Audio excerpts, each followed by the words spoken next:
Happy morning. Good morning. Good morning, everyone. Good morning, everyone out in the Morning Star land. Everybody here. Everybody on Zoom, happy morning. My name is Mona Nelson. I'll be facilitating today.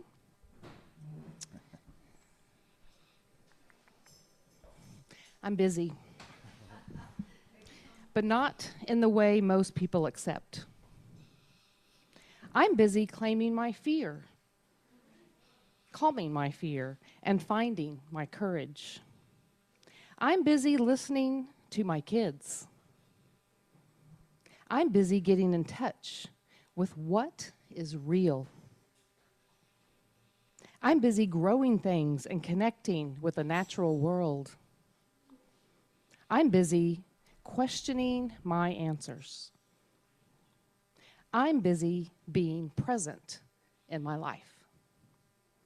A poem by Brooke Hampton. Okay, let's read our vision statement on the front of our songbooks. Our Sunday gathering is designed to provide a weekly encouragement to individually manifest our highest good and purpose in our lives. Inner direction is the key. We reinforce positive directions in our lives and the infinite potential within us. We seek connections to create an open atmosphere of acceptance of all backgrounds, races, and lifestyles. We come together in a spirit of inclusiveness, embracing all spiritual paths and honoring God in an atmosphere of unconditional love. Now let's stand for our sing-along, which is... We Are Drops. We Are Drops. On page 52. And we will follow that song with our meet and greet.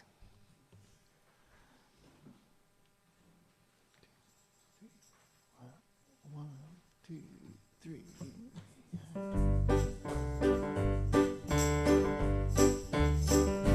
We are drops of one ocean. We are waves of one sea. Come and join us in our quest for unity. It's a way of life for you and me. We are flowers of one garden. We are leaves of the tree. Come and join us in our quest for unity. It's a way of life for you and me. All the world is one country. Man is one. Can't you see? Come and join us in our quest for unity. It's a way of life for you and me. We are drops of one ocean. We are waves of one sea. Come and join us in our quest for unity. It's a way of life for you and me. We are flowers of one garden. We are leaves of one tree. Come and join us in our quest for unity. It's a way of life for you and me. All the world is one country. Man is one. Can't you see? Come and join us in our quest for unity. It's a way of life for you and me. It's a way of life for you and me.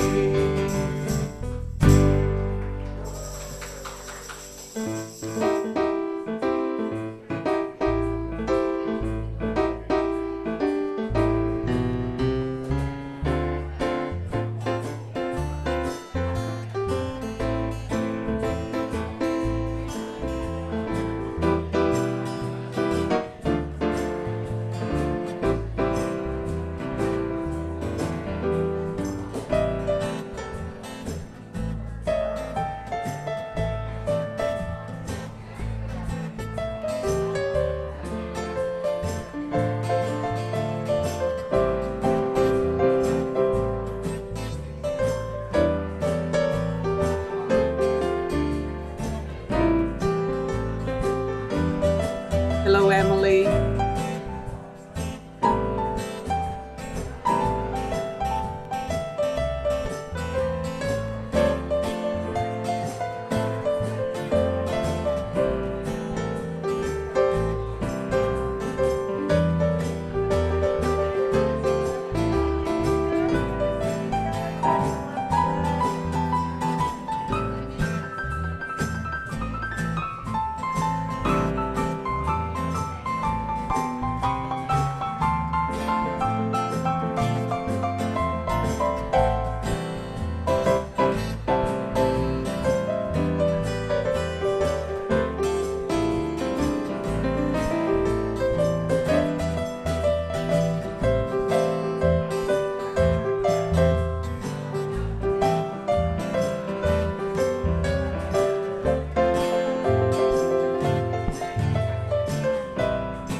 Okay, that was the quickest slow down ever. Thanks, everybody. Now's the opportunity for the Morning Star Band to razzle and dazzle us, as always. So at this point, you just get to chill and do nothing and appreciate these four gentlemen. Hit it. Where did they go?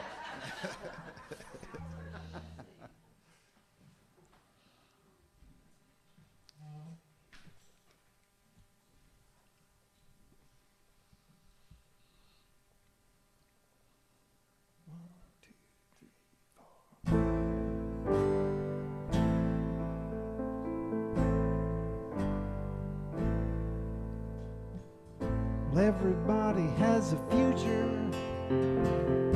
Everybody has a past.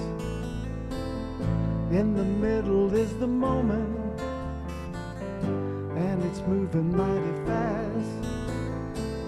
You always knew that this could happen, like the coming of the dawn.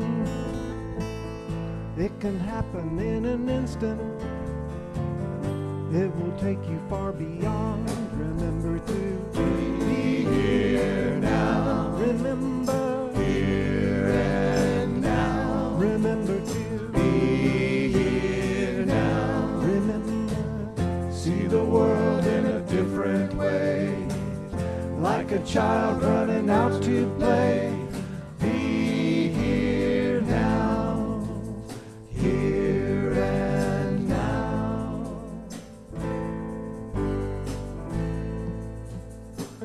Well, there is nothing on this planet, and there is nothing in your mind that can give the satisfaction like the truth that you will find when you see the light within you find in everyone you see. Deeper truth is in the moment, and it's where we want to be. Remember to be here now, here and now. Remember to be here now. See the world in a different way, like a child running out to play. Be here now, here and now.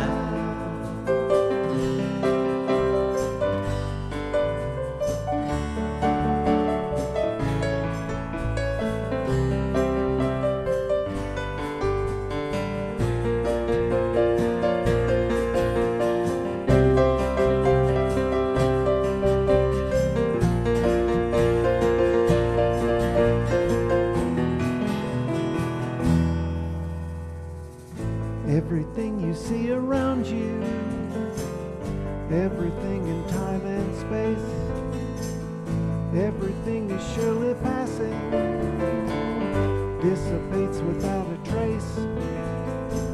So chop the wood and get the water, with a twinkle in your eyes.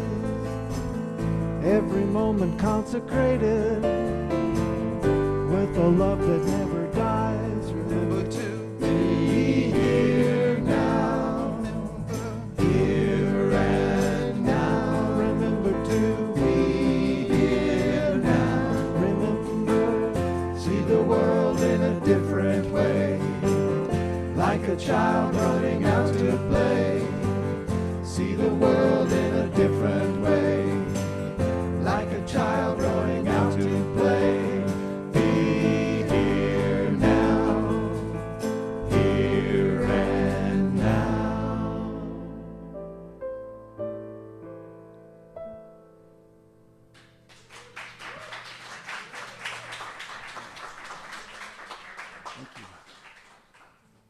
That was perfecto, as always. Thanks, you guys. And this is a Daryl original? This is a Jeff original? It's a Morning Star Band original. That's right. Aw.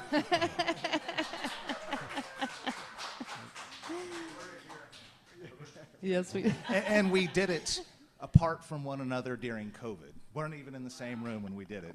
Dang. Amazing. All right, Frank, Jeffrey, Daryl, and Ken, thank you so much. Thank you so much for the joy you bring us every morning. Okay, we're going to move on to the chant. So if somebody could possibly grab lights for us back behind that door, that would be awesome. The chant is Make me an instrument. Make Me an Instrument, which is page 60. And then immediately following the chant, Emily, our speaker, will give us the meditation.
Good morning, everyone.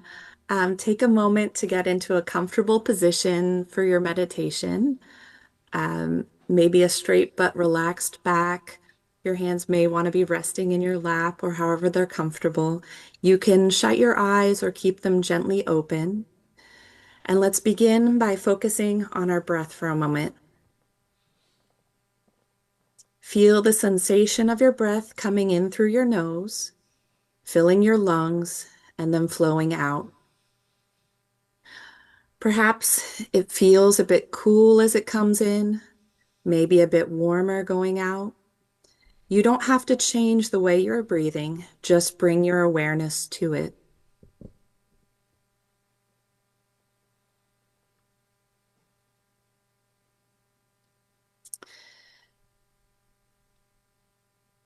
Breathing in, I know I am breathing in. Breathing out, I know I am breathing out.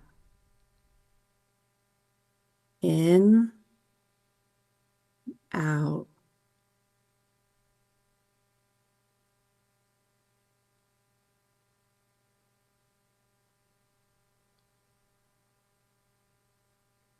Breathing in, I calm my body and my mind. Breathing out, I feel at ease. In, calm. Out, ease.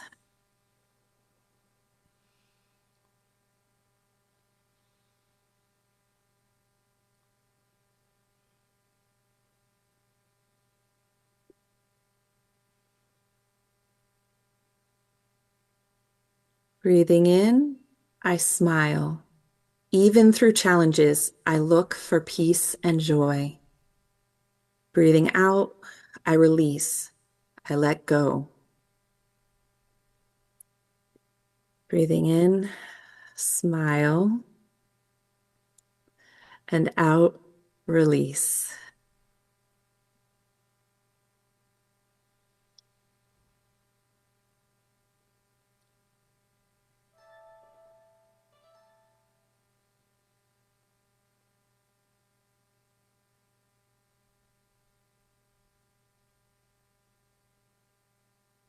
Breathing in, I establish myself in the present moment.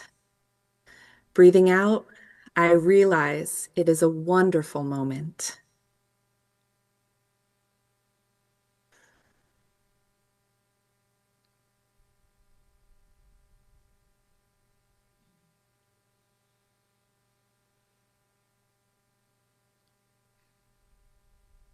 In, present moment.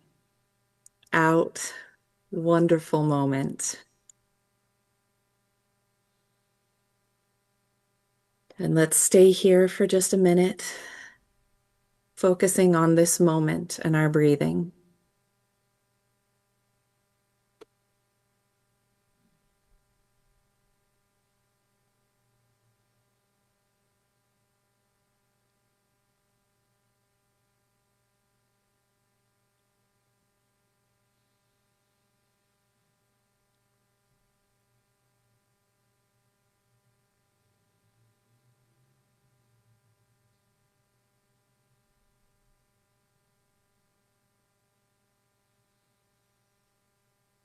As we continue to stay in this present moment, we can gently open our eyes and begin to look around us, take in the room that we're in.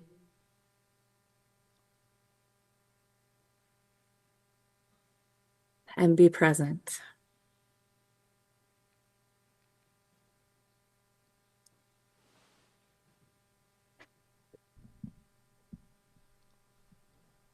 Thank you. Emily, that was truly wonderful. Thank you. And your smile is contagious, I'm just going to say.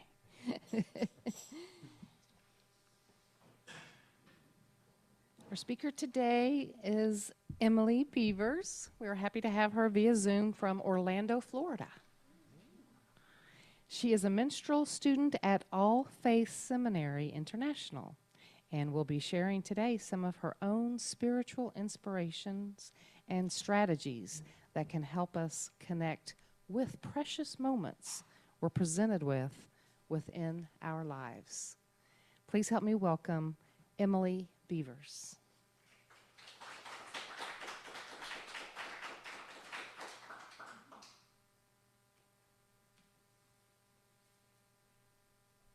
Good morning. Um, as she said, I'm a student at All Faiths Seminary International. Thank you so much for allowing me this opportunity to be with you all. Today, I'm going to talk about presence. I'm going to give you the talk that I need to hear, so hopefully it has meaning for you too. I'm a mom, and that takes up a lot of my energy these days. One of many great things about being a mom is that I get the opportunity to reflect on my own choices very often through the lens of my child. Recently, my daughter was very excited about a big event. The day before the event, she asked repeatedly when it would happen. I told her, tomorrow. And she asked, when will it be tomorrow? I said, after you sleep. Then she asked, when can I sleep? And I said, when it gets dark outside. It was 9 a.m., by the way. She said, it's so hard to wait, Mommy. And I could tell it was causing her a lot of distress. This reminded me of a story I had heard many years ago, possibly a folk tale, but I couldn't find the exact origin. In this story, a child is given a magic ball of thread. Whenever they wanted, they could pull the thread to get to the next thing. Bored in school? Skip to the weekend, or the summer, or even graduation. The child kept pulling that thread and moving on to the next thing and the next thing until they weren't a child anymore. And before they knew it, they had become an old person. They had skipped over their entire life. I don't want that for my child, so I asked my daughter, what is happening today that we can enjoy? What's happening right now? And that question was hard for her to answer. And if I'm honest, it's hard for me to answer. I tend to focus on the big days too. I'm a mom, but before that, I was a math teacher for many years, specifically geometry.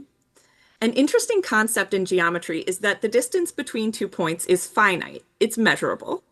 But the number of points you can fit in between those 2 points, that's infinite. You can always fit another point in between any 2 points. When we talk about our existence being infinite, I think about the infinite we can fit inside of those 2 points. If you think about the timeline of your life, you have 2 points, a beginning and eventually an end. You might put some major dates on it, maybe marriage or professional accomplishments, the birth of your children, special vacations, but there are infinitely many more points on that line. Infinitely many, even just within a day between waking up and going to sleep. Infinitely many points. Between one breath and the next, infinitely many. How many are we actually paying attention to? How many of them really matter? Well, we could argue that they all do. I recently came across this poem by Walt Whitman that resonated for me. It's called Miracles, and I'd like to share it with you. Why, who makes much of a miracle? As to me, I know of nothing else but miracles. Whether I walk the streets of Manhattan, or dart my sight over the roofs of houses toward the sky, or wade with naked feet along the beach just in the edge of the water, or stand under trees in the woods, or talk by day with anyone I love, or sleep in the bed at night with anyone I love, or sit at a table at dinner with the rest, or look at strangers opposite me riding in the car, or watch honeybees busy around the hive of a summer forenoon, or animals feeding in the fields, or birds, or the wonderfulness of insects in the air, or the wonderfulness of the sundown, or of stars shining so quiet and bright, or the exquisite, delicate, thin curve of the new moon in spring. These, with the rest, one and all, are to me miracles, the whole referring, yet each distinct and in its place. To me, every hour of the light and dark is a miracle. Every cubic inch of space is a miracle. Every square yard of the surface of the earth is spread with the same. Every foot of the interior swarms with the same. To me, the sea is a continual miracle. The fishes that swim, the rocks, the motions of the waves, the ships with men in them. What stranger miracles are there? What I love about this poem is that his description goes back and forth between wild environments and very urban human spaces. I think sometimes it's easier to feel the miracles in nature, but some of us might not get to spend a lot of time there. It's an important reminder that wherever we are is miraculous. This poem actually popped into my head the other day. I had to get a root canal, and my parents watched my kids. After I picked them up, we were driving home, and they both started screaming. My son didn't want to be in his car seat. My daughter didn't want to leave grandma's house. My son is dumping his milk all over the back of the car. My daughter's kicking the back of the seat, and I'm in the front with half my face numb. I was starting to get upset, but then I remembered this poem and thought, what a miracle. And I actually laughed to myself. But really? What a miracle. I mean, my children, obviously miracles. Their little voices, the sound that's created in their throats and travels to my ears, communicating to me. Their little muscles that they can control with their minds. All amazing if you think about it. And the miracle of modern medicine, that my mouth can be numb instead of in pain while they take power tools to my face. Not to mention cars don't get me started. Walt Whitman was definitely onto something. But I'll be honest, that moment in the car was not very typical for me. I don't usually see miracles in my regular day-to-day life. In fact, I have a lot of trouble with being present sometimes. I don't have a magic thread, but I have my own ways of skipping over the parts I don't think are so important. When I was younger, it was daydreaming or reading books or watching TV, but more recently, a lot of the time it's been my phone. I can grab my phone and start scrolling or shopping or watching videos, and suddenly I've skipped 20 or 30 minutes of my life. Do you have something that you use as your magic thread? I've noticed that for myself, there are three types of situations that I usually want to skip. And if you don't mind, I'll just take a minute to kind of dig into each. The first are the messy, sometimes quite literally messy. With two little kids at home, there never seems to be an end to the creative ways that they can make new messes. And you can see in the picture that's from my house the other day when my son found my daughter's craft supplies. But also the emotionally messy, when I have to navigate a conflict in a relationship, or one of my children is throwing a tantrum, or sometimes it's even messier than that. My son was born extremely premature, and he spent over 4 months in the NICU. I had a daughter who wasn't even 2 yet at home. I spent my days driving back and forth between my little girl at home and my baby in the hospital. I will tell you that if anyone had offered me a magic thread the day my son was born that would let me skip those hospital days, I would have taken it in an instant. But that wasn't an option, so I carried on. And those incredibly hard days gave me some amazing gifts. I learned about the human body and about different medicines and treatments. I found my voice to advocate when I saw something was wrong. I bonded with my baby by reading and singing when I couldn't hold him. I cried a lot, but I also made some incredible bonds with other humans, other parents, doctors, and nurses, especially the nurses. In fact, last night we actually attended the wedding of one of my son's nurses. How much would I have missed out on if I had been able to skip over those days? Messy and hard have a lot to offer us. The next are the mundane, sitting in a waiting room, doing laundry, or really any of the typical routine chores. It feels like those moments aren't really that important, are they? Surely we can skip those. Well, maybe, but one of my favorite spiritual writers, Thich Nhat Hanh, once wrote, "There are 2 ways to wash dishes. The first is to wash the dishes in order to have clean dishes, and the second is to wash the dishes in order to wash the dishes. When we wash the dishes in order to have clean dishes, our body is going through the motions, but our mind has moved on to what we think will happen next. When we wash dishes in order to wash dishes, we aren't skipping ahead. We are present in the moment of what we are doing. Yes, having clean dishes is valuable, but the time that we take to do the washing is also valuable. We might think that washing the dishes is about as mundane as it gets, but maybe we're wrong. Washing the dishes might just be a mystical experience. The sensation of the warm water on our skin, the smell of the soap.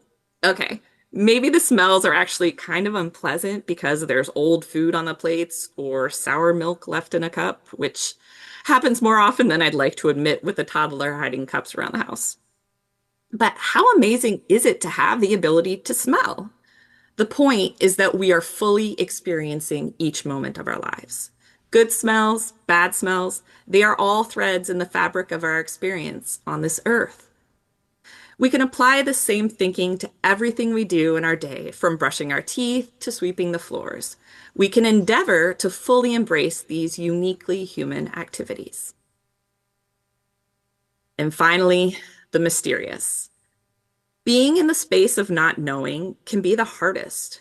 Waiting for a response or a call back, or even just trying to remember something you've forgotten. One of my mom's favorite songs is called Let the Mystery Be, sung by Iris DeMent. In the song, she's talking about some pretty big mysteries of life, but I think it can apply to smaller mysteries too. The other day, my family and I were sitting at dinner, and I asked my husband a food-related question. My husband is a chef. He didn't know the answer, so he reached for his phone, and I just said, never mind. I don't need to know right now. Let the mystery be.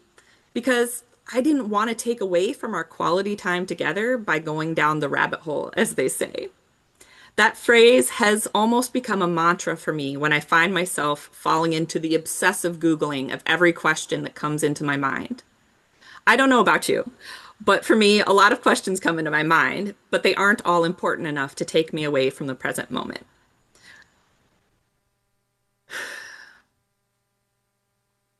We might all be wondering when the next Avengers movie release date is, but it isn't today, so we don't need to miss out on time with the people we're with to stick our nose in our phone to Google it.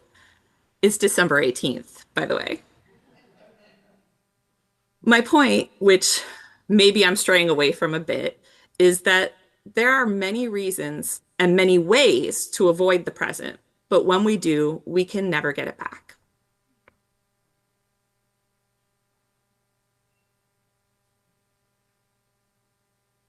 Before I was a math teacher, I was a theater kid. And one of the most moving monologues I have ever heard was from Thornton Wilder's Our Town. If you're not familiar with the play, I encourage you to seek it out. PBS has a recording you can get on DVD. Anyway, a young woman named Emily dies, and her spirit goes to sit on the hill with the others who have passed on. She discovers that she can go back and live one day over again, but everyone discourages her from doing so. They say if she does, just to pick an unimportant day. She decides to go back to her 8th birthday. Seeing things with the hindsight she now possesses, she is completely overwhelmed by the experience. She can't even get through the day. She says, "It goes so fast. We don't have time to look at one another. I didn't realize all that was going on in life, and we never noticed. Oh, Earth, you're too wonderful for anybody to realize you. Do any human beings ever realize life while they live it? Every minute?" And to this question, she gets the response, "Saints and poets, maybe they do some." That line has stuck with me for many years. What a goal to realize life while we live it, right? Let's all be saints and poets. Let's learn to wash the dishes in order to wash the dishes. Let's know nothing else but miracles. I never want to leave anyone with inspiration without some practical way to apply it. So I'd like to share an exercise with you that I do when I realize I've lost touch with the present and I want to find my way back. Maybe you're familiar with it. It's called the 5-4-3-2-1 grounding technique. You look around, you name 5 things you see, 4 things you feel, 3 things you hear, 2 things you smell, and 1 that you can taste or an emotion you're experiencing. The goal is to use your senses to bring your mind into the present moment. I'd like to invite you all to try it with me now. I know we're not in the same place, so just take a moment to look around and name 5 objects you see. You can name them out loud or in your head. Maybe if you're in a familiar space, you might notice something you've passed by many times. Maybe a small crack in the paint or a faint stain on the curtain. I'll give you a moment now.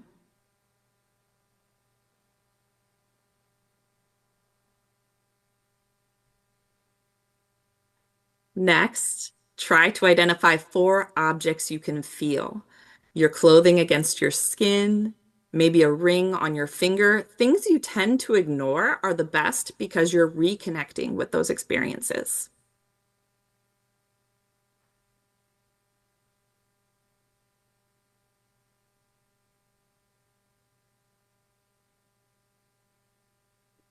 Next, listen for 3 sounds besides my rambling.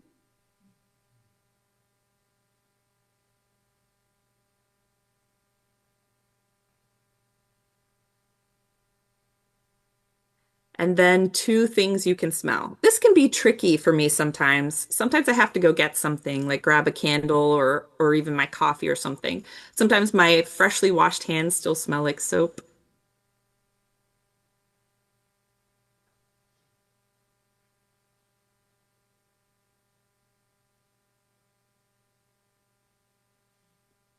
And finally, if you have something to taste, embrace that experience. But if not, scan your body and identify an emotion you're feeling right now.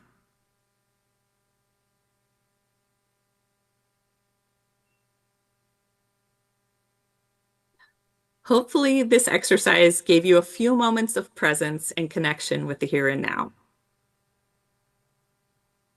And finally, if you're like me and have developed a bad habit of reaching for your magic thread too often, there's a strategy that psychologists recommend called stop, breathe, be, which means when you're about to grab that distraction, you stop. Then you take a deep breath, try to focus on the feeling as it goes in and out, and then just be in the moment. Give yourself a second chance to decide if you want to stay in the present or skip over that moment. My hope for you is that maybe just a little more often you choose to stay. Thank you so much for giving me the precious gift of your presence today. Thank you for this opportunity.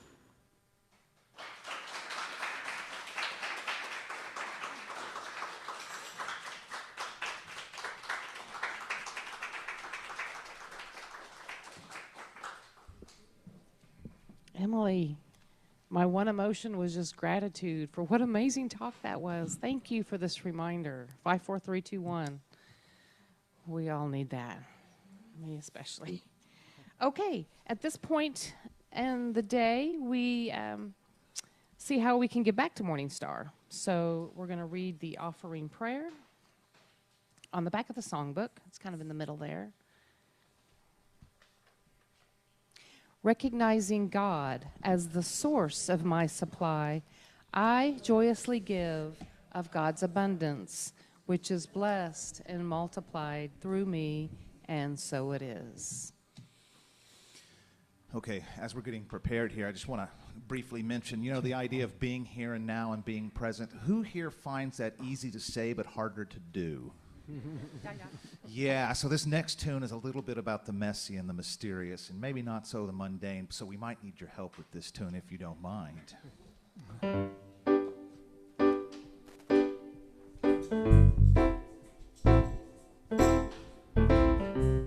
Feel free to clap, sing along.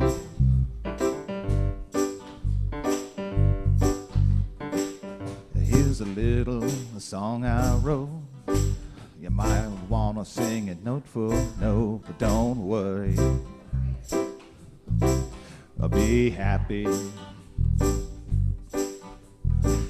In every life we have some trouble, but when you worry, you make it double. Don't worry.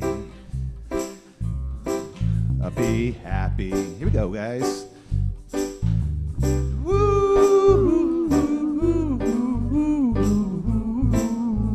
Don't worry. Be happy. Don't worry, be happy.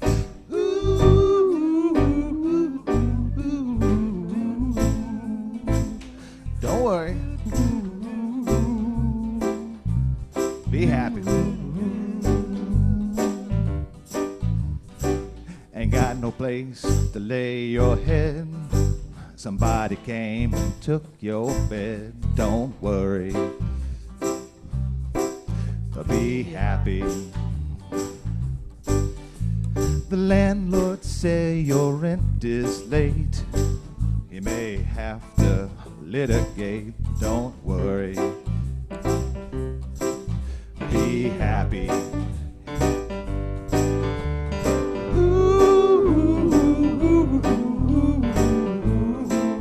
Don't worry. Be happy.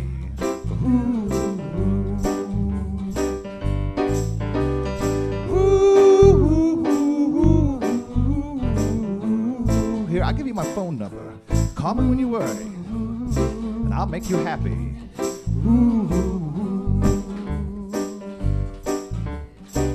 Ain't got no cash, ain't got no style, ain't got no gal to make me smile. Don't worry. Be happy.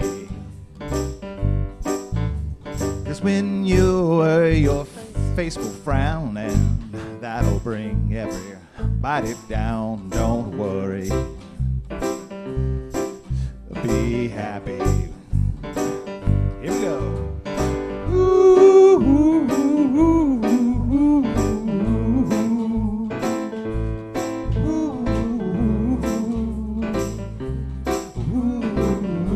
You got it. Don't worry. Be happy.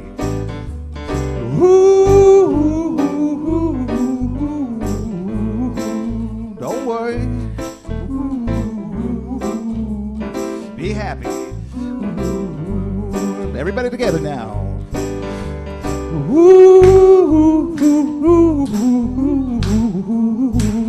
Don't worry.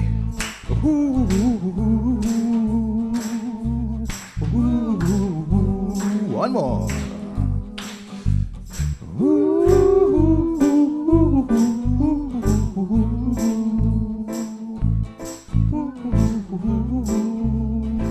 Real quiet.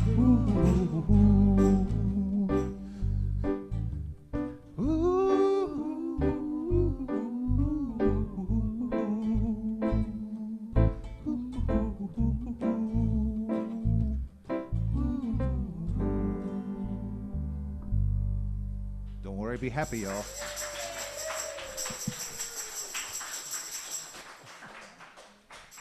Okay, now that we're all happy and we're in the present moment, what else? Okay, how about thank yous to everyone? Thank you for Olivia for being our tech person. Thank you to our beautiful band. Thank you to Sacra for setting everything up. You know, she does all the things. The setup team. There's a few of us. The financial team. Thank you to the board. Thank you, everybody.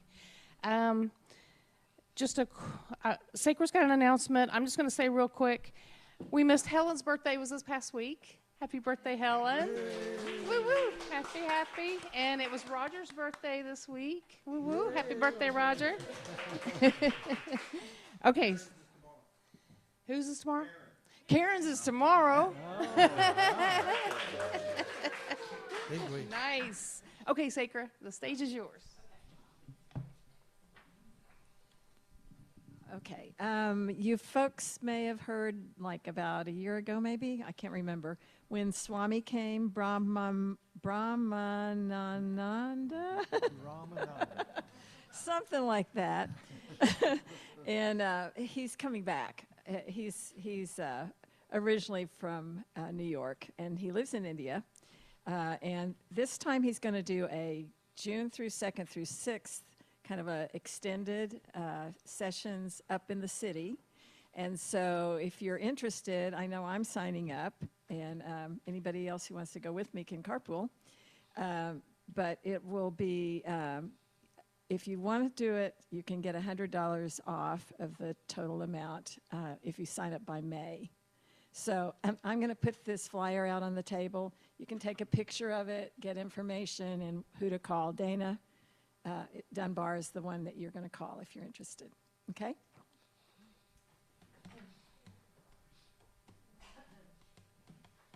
Okay, thank you, Sacred. Anybody else have anything? Okay, so what happens next?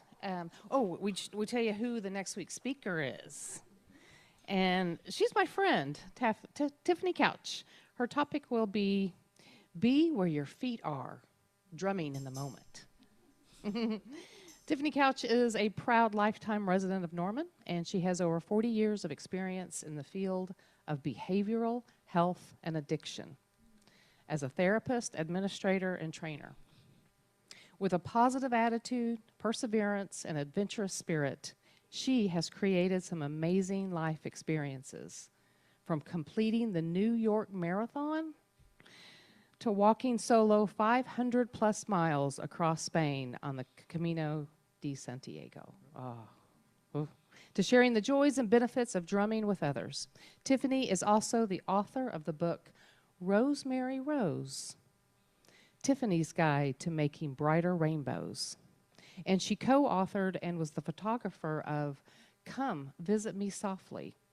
And some of her many passions include music, travel, hiking, and the great outdoors. At Morningstar, Tiffany is going to cordially invite us to slow down, ground ourselves, and reconnect with the present moment through the rhythm of the drum. She says, using simple, accessible drumming techniques, we will explore how rhythm can anchor attention, regulate emotions, and create a sense of connection with self and others. We will have drums and percussion for all to play with, and no prior music experience is needed. This is about the process, not the performance. Through initial guided instruction, group rhythms, and brief reflective moments, we will experience how to let go of distractions, quiet the mind, tune into the here and now, and be where your feet are. The present moment. Sounds familiar. Okay, looking forward to next week with Tiffany here. So, that's it. Guess what we do next? The best thing ever. We're going to read, the prayer for protection, and then circle up and sing peace. The light of God surrounds us. The love of God enfolds us. The power of God protects us. The presence of God watches over us. Wherever we are, God is, and all is well, and so it is.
this be my joyous vow, to take each moment and live each moment in peace eternally. Yes, there is peace on earth, and yes, it begins with me.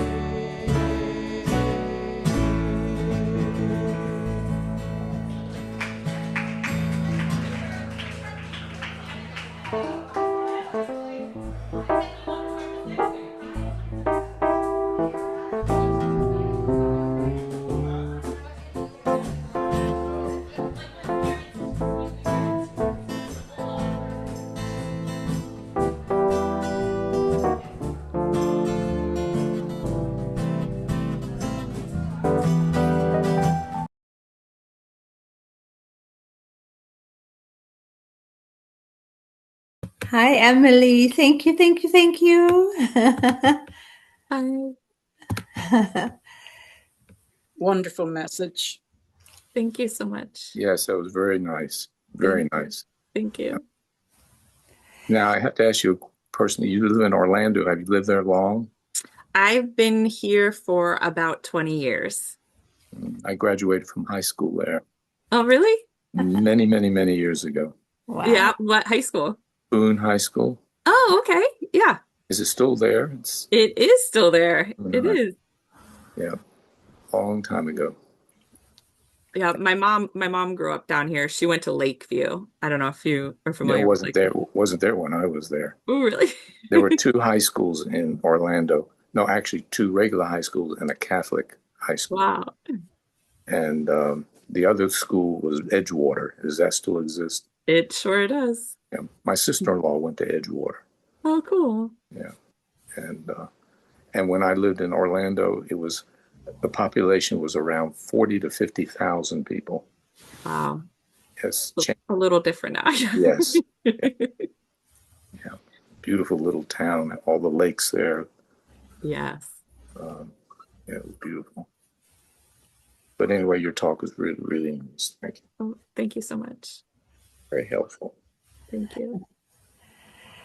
We were talking about during your or after your talk, one of the things that we do a lot now, especially Max, and it started during COVID, when you couldn't be around your neighbors and all the rest of it. We live in a little cul-de-sac.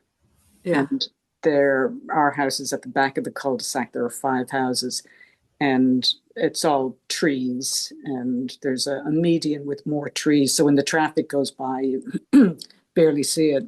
So we sit out on the driveway a lot. We have a driveway that's shaded and really pretty. Oh, that's so nice. And then, neighbors come by and with their dogs, and people visit. And sometimes there's, during COVID, there was a bunch of us all 6 feet or more apart. And Yeah. but Max sits out there every day, and you do for meditation, like focus on your senses. Yeah, I call it the sense meditation. Oh, cool. And I say, okay, I'm going to try to watch what I can, listen to the birds, feel the wind blowing, and touching, but I don't have a taste, unfortunately. Yeah, that one's hard. The taste is hard. But yeah, when I saw what you put up there, I said, wow, I'd try to do that. That's awesome. It's very nice. Very nice way to meditate. Yeah. Yeah. Very nice. I liked very much also your meditation, that thank you. the breathing that you took for the in and out every time something new. I loved it. I thought, oh my God, that can go on forever. Yeah. It gives so much options. So Yeah. that was new for me. Thank you. Oh, thank you. That's borrowed from Thich Nhat Hanh as well. I love him Oh. so much. Mhm. Mhm. Yeah. Another thing that I really liked was your infinite line. Yeah. Years ago, I read something like that. Someone was talking about that, and I could not grasp it. But you cut it in half. You keep cutting for to infinity. It keeps getting smaller and smaller, but it never ends. Right. It took me a long time to grasp that. Yeah. Yeah, it's really interesting. Yeah. And I had to think about the timeline that I've hanging behind me. That is all the ages. So wow. yeah, like you can, but also you can see a repeating pattern. Yes. And if you, once you realize that in your own life, then we tend to not pay attention more because we have experienced it already. To really help yourself to, on purpose, still see this moment, even though it's similar to the other, the dishes, right? Yes, absolutely. Still dive into it. So yeah. Cool. Yes, that's such a great point. The dishes. Yes. I kind of thought with that infinite possibilities within the 2 points that as they came up from down below in different colors, that more and more incidents or people kept pushing in. Yeah. Yeah. Oh, here I come, make room. and the others would say, okay, join our circle. Absolutely. We always have room for one more. I love the one about the dishes because it is so hard to enjoy doing dishes. Absolutely.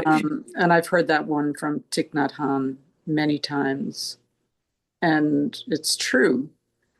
Sometimes I'll sit at the table after dinner and just put off doing the dishes. I just like to skip over the dishes and sit down and finish my puzzle or, turn on the TV or whatever.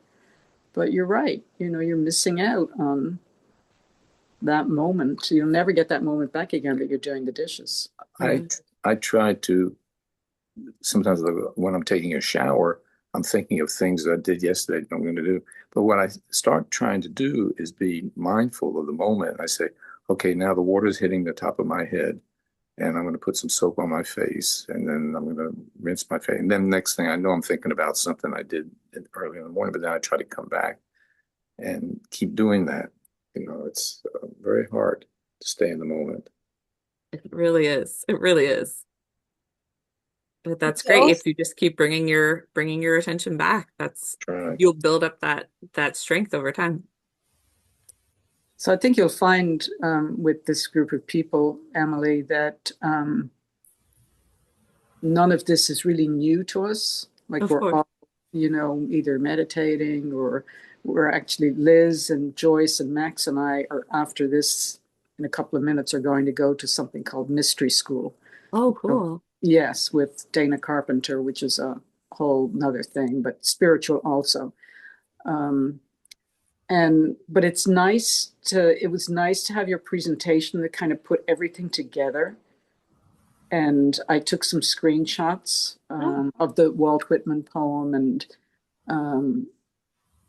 it must have taken you quite a while to put that presentation together. It was very well researched. A little bit. Yeah. How many infinite moments did it take? Just a couple. Yeah, a handful. And how old are your kiddies now? My daughter is almost 4. My son's almost 2. Well, almost 2 adjusted. He was born 4 months early, so. Yeah. I wrote a little booklet, Grateful for My New Baby, where I help moms tuning into their baby and look at their baby and then saying, not only being the awareness, but being grateful for the little hair, for the eyebrows, for the nose, for the, to really soak that in. And I thought of that too, and view of your little kids. Who invited you for this talk? Sacra. Sacra. Yes. You. Yes. They're my ministry school that I attend. They Sacra communicated with the dean, so. Oh yeah. I remember. Yeah. Cool. Very cool. Yeah. Thank you. Yeah, and theater, of course, playing with, I was a theater director once, so playing with the Wow. elements and your senses, of course.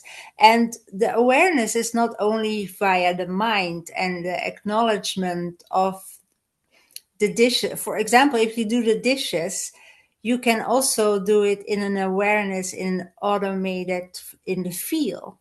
Yes. Not per se thinking about this plate that you have in your hand, but let that feel be there, and zoom into the feeling, and that's another beautiful layer. Yeah, Yeah. too. Yeah. All right. So Yeah. where are you in your studies, Emily? Um, so I'm a first year student. At the end of this year, we have a retreat and an ordination ceremony, where I'll be ordained through their program. My goal is to next year start in their Master of Divinity program. It's all a comparative religions, um, like through an interfaith lens. So it's comparative religions, looking at all of them. This year being the first year is just kind of a broad scope, just getting a little bit of a basic understanding in each one. Do you guys connect with the Baha'i Center, who also acknowledges all faiths? They don't, the seminary is not directly affiliated with them, but they encourage us to interact. I have attended a couple of meetings with the Baha'i community here in Orlando. Oh, nice. I've been able to make this year through the program a lot of contacts. It's been really interesting to get to know everyone in my own community and their different faiths. Cool. Yeah. And what's the ultimate goal of finishing the course? For me, I was actually inspired when my son was in the NICU, that I wanted to be able to support people in the NICU whose parents in the NICU or in the hospital when they're going through something, when they don't necessarily align with a specific faith, or they're more spiritual but not religious, because a lot of the chaplains that came to see me had a lot of great messages for me, but they tended to be rooted in a very specific faith that wasn't necessarily aligned with my own. Mm-hmm. So that was my original goal, was to work towards chaplaincy. As I've been working through the program, I've kind of started to see other avenues or other possibilities that I hadn't considered before. So at this point, I haven't actually decided exactly what I'm going to do with this program, but mostly it's just helping me grow my own personal spiritual beliefs at this point. So is this something that you think you've been heading towards for a long time, or have you always been spiritual in that way, or is this something that happened suddenly? Or I have always been spiritual, very involved. When I was younger, I was very involved in a church in my community. That then, as I got older, I didn't feel like I was quite aligned with the beliefs that they were focused on. Mm-hmm. So I started looking for other faiths and other opportunities to be spiritual and find what fit for me. And that's kind of been an ongoing, lifelong journey. Amazing. I have a question about Sherm and Jacqueline. Are these people that you brought? Or I don't know who Sherm is. Do you, Laura? Yes, Jacqueline and Sherm, they're both longtime Morning Star attendees. Wow. Yes, but usually on Zoom. Oh, okay. Yeah, sometimes they talk, sometimes they don't, but they're often here. Okay. Joyce and Liz and Max and I are going to go, like I said, to this mystery school meeting now. But you're muted, Joyce. You're muted, Joyce. Still muted, but she's eating. Oh, I know. She's having her lunch. Do I have mine? Yes. Right, I couldn't wait since we have the mystery school one. I had to eat it now. Yeah, yeah. I sent Dana a text and told her that we were all running late and that we'd be there soon. And by the way, we are in South Carolina, your almost neighbor. Oh, awesome. Yes, and my sister and her husband live in Gainesville, Oh, that's beautiful. just Oh, up the road from you. And they're always up and down to Orlando, to the airport, or yeah. yeah. Yeah, so we've been there many times. Oh, that's great. Yeah. Yeah. Anyway, we're going to go. Thank you again, Emily. That was a Thank you so wonderful talk, and you will be a wonderful minister. Well, thank you. I I can appreciate tell. that. Thank you. Thank Yeah. you so much. Thank you for the opportunity. Thank you for coming. Thank you. Okay. Yeah, it's very nice. Yes. Bye, all. Bye, Cecilia. Bye. See you soon. Yeah.